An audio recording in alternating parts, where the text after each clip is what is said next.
Hello guys, welcome back to my channel Tekim Boy.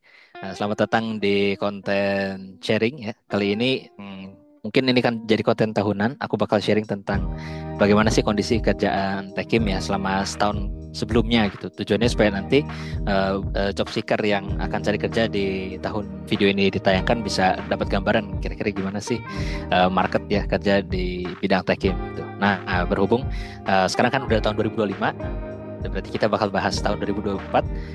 Nah, kau kan udah lulus ya, posisi udah kerja. Nah, jadi aku bakal undang bintang tamu nih yang kebetulan lulus di tahun lalu buat sharing-sharing gitu. Oke, jadi kita udah kedatangan. Halo Raihan. Halo, halo Kak Henry, halo teman-teman semua. Oke, nah mungkin kita bisa mulai dari perkenalan singkat dulu Han. Oke, jadi namaku Rehan Kemal Yasir, panggilan Raihan dari Teknik Kimia Angkatan 2020. Baru lulus itu tahun kemarin, Juli 2024. Nah, sekarang kerjanya di Pertamina, di bagian RTI, Research Technology and Innovation Pertamina. Oke, mantap ya orang Pertamina RTI ini guys. Nah, jadi mungkin kita mulai dari awal mula ya, pas lu coba buat apa-apa kerja gitu.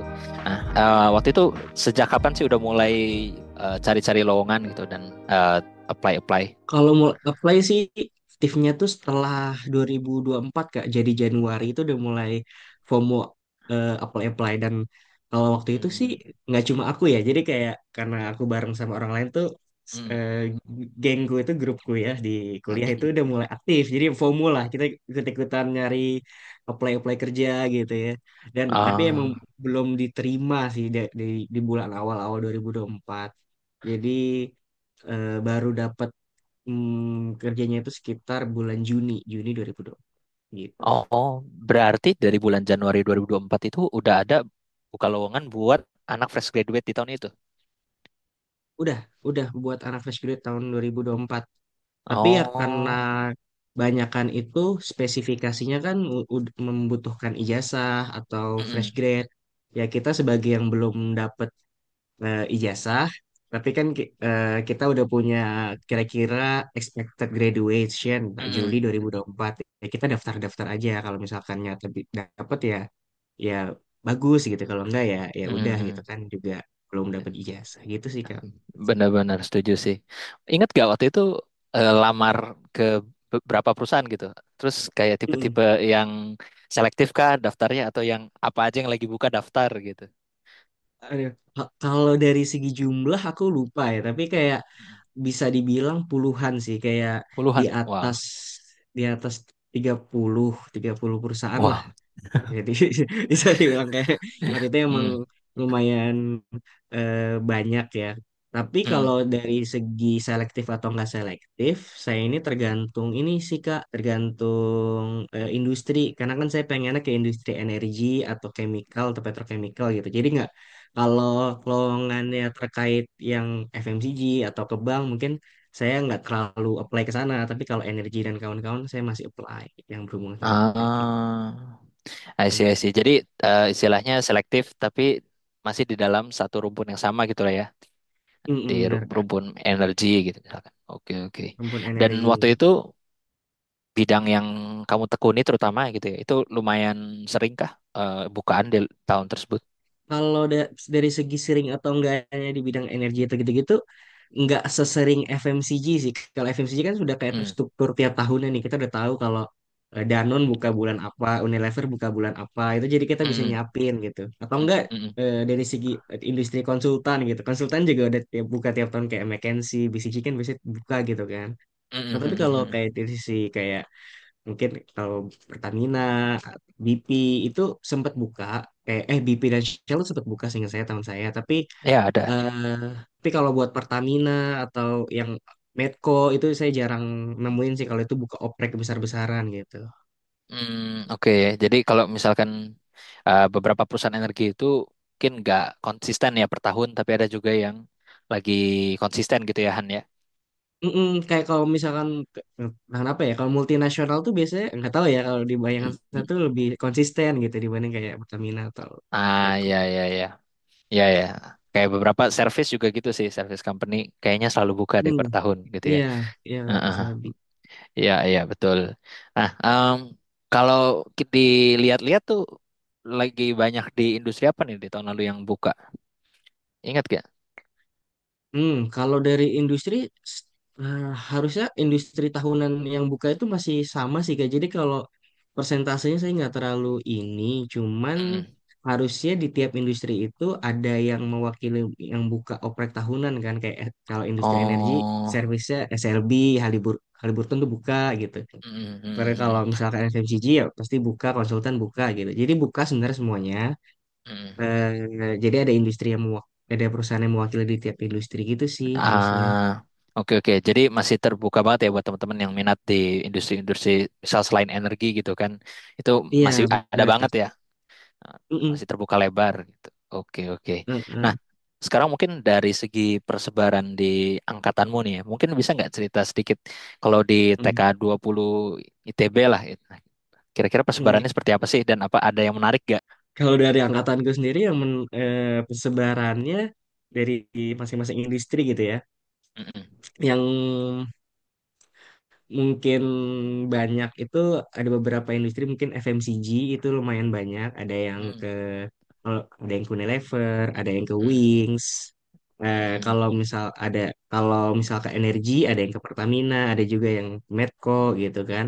mm-mm, Ada juga yang ke service ke SLB gitu dan kalau ke mm-mm, SLB kan masuknya di training di luar negeri ya, jadi itu cukup mm-mm, menarik. mm-mm. Terus tapi yang menarik di angkatanku itu banyak yang kerja di luar negeri Kak. Jadi Wah, kayak ini nih.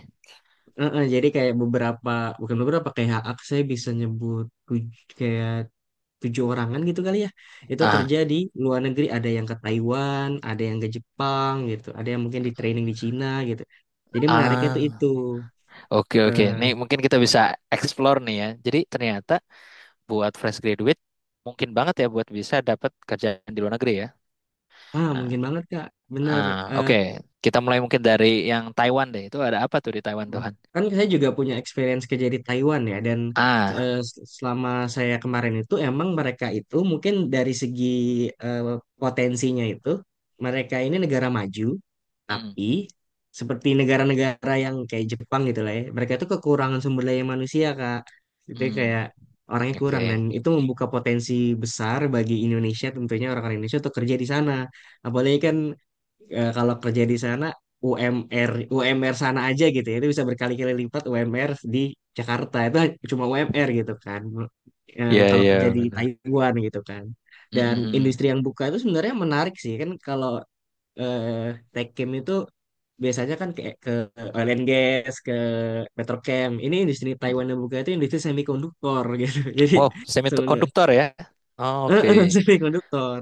Karena emang Taiwan Dan kan negara terbesar produksi semikonduktor ya. Jadi ah, eh, ah, ah, menarik karena mereka tuh mau gait anak Tekim gitu dan mereka latih ah. latih mereka train lagi di Taiwan itu. Jadi menariknya tuh Iya. itu enggak. Dan semikonduktor ini sekarang kan lagi booming banget ya, terutama karena lagi ada mobil listrik ya kan. Baterai-baterai itu kan jadi kayaknya sangat diperlukan ya.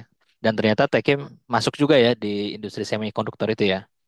Masuk juga Hmm. mungkin ada ilmu-ilmu dasar yang bisa dikembangkan di situ sebenarnya. Nah, ini menarik sekali. Oke, jadi Taiwan ini lagi buka semikonduktor. Oke, next di negara mana lagi nih, Han? Semikonduktor. Di negara mungkin yang kedua itu negara Jepang Kak. Ah, Jepang ini juga buka besar-besaran karena mungkin penyebab yang sama kayak Taiwan tadi ya. Mereka kekurangan sumber hmm. daya manusia dan Indonesia akhirnya bisa masuk ke sana gitu. Itu menarik sih. Mm-mm. Hmm. Kalau di Jepang itu dia lebih ke arah apa, Han, industrinya tahu nggak? Nah, Jepang ini agak nggak satu industri gitu sih Kak. Kalau misalkan satu temanku dia tuh ke Jepang, dia Mhm. itu untuk industri perumahan apa ya? Kita Oh, menyebutnya eh, oh, eh, properti. iya industri properti Kak. Jadi sebenarnya Oh, nggak terlalu involved teching banget ya, tapi ah, orang apa perusahaan Jepang mau nggak anak teching untuk ke sana gitu. oh wow, unik sekali ya, Mm-mm. sangat Menarik Kak, itu versatile. Palu industri gada. properti.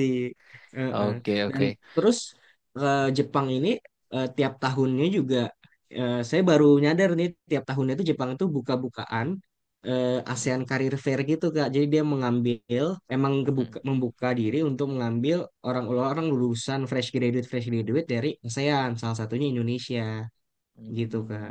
Jadi Oke, oke. dia Dan tuh tiap itu tahun, ya Kak, rutin berarti. rutin Kak tiap tahun ternyata ada. Jadi dari tahun 2010-an gitulah dia tuh tiap tahun buka Oh. career fair buat lowongan kerja di Jepang untuk Mhm. orang-orang Indonesia atau orang-orang Southeast ASEAN gitu. Oh, wow, menarik sekali ya. Mm-mm. Oh, pantas aja ya. Jadi Iya. beberapa temanku itu juga ada yang dapat Han.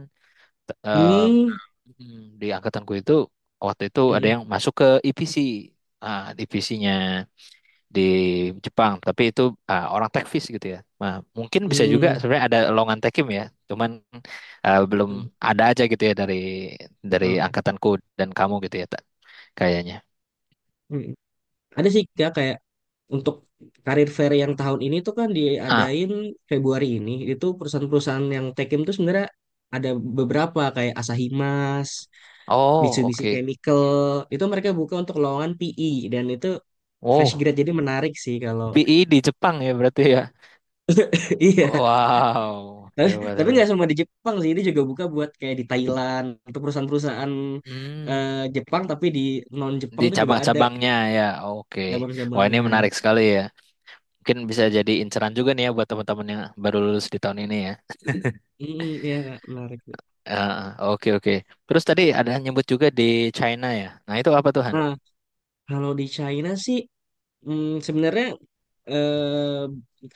yang lulusan Tekim angkatan saya itu bukan kerja di sana, tapi dia Hmm. itu lebih ke arah pelatihan di sana selama Hmm. setahun, mungkin setahun pelatih di Cina Oh, gitu. lama juga ya. Dapat ya international experience lah di Cina belajar gitu ya. Betul. Itu tuh biasanya perusahaan-perusahaan tambang Kak, kayak misalkan Ah, IWIP atau Adaro gitu kan. Itu kan hmm. mereka ya semacam MT-nya gitu bakal dilatih di Cina ya setelah dilatih setahun, nah mereka balik-balik Indonesia buat nerapin yang eh, dipelajari gitu Oh, kali ya. Gitu Kak. ada tuh ya berarti ya di angkatanmu ya yang dapat. Ada Kak, ada. Satu orang Oh, dapat. satu orang ya. Wow. Oh ya, jadi ternyata oh, dari obrolan kita ini lumayan beragam ya, industri-industri yang buka ya. Bisa masuk ke Beragam. arah metalurgi ya, untuk nikel, untuk apa? Tambang, kemudian juga semikonduktor juga kayaknya baru-baru ini ya, belum lama ini ada bukan buat orang Indo kayaknya. Iya. Menarik. Dan untuk semikonduktor ini bakal ada karir fair lagi sih Kak, nanti Oh lagi. ya, Jadi dia tuh wow. makin kesini makin rutin bukaan gitu, tak kenapa. Wah, menarik ya.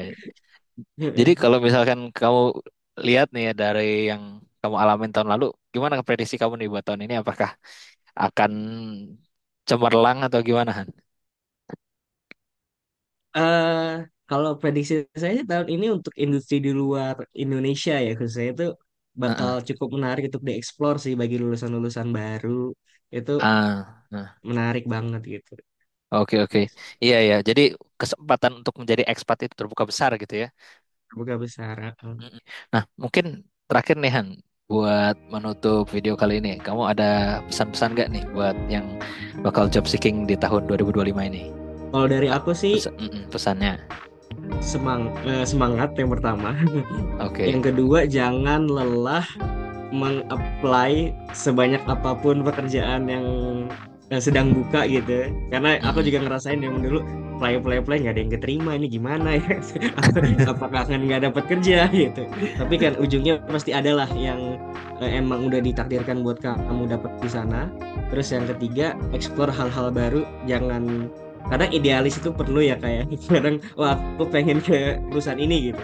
Tapi kadang Mm-mm. realistis itu lebih lebih menarik untuk kita jalani gitu karena itu yang lebih hmm, apa ya lebih ditakdirkan untuk kita gitu lah ya gitu sih. Oke, mantap Rehan. Oke, thank you banget Rehan udah mau diundang nih ke ngobrol singkat Taki Boy. Jadi mungkin gitu dulu buat teman-teman. Semoga bisa bermanfaat buat yang mau cari kerja di tahun ini atau mungkin di tahun-tahun berikutnya, biar ada gambaran ya bahwa ternyata kesempatan untuk berkarir di teknik kimia ini masih dibilang cukup prospektif lah ya untuk dunia modern ini, dan jadi semangat lah buat teman-teman dalam mencari pekerjaan gitu ya. Oke, mungkin segitu dulu untuk video kali ini. Sampai jumpa di episode selanjutnya. Bye bye.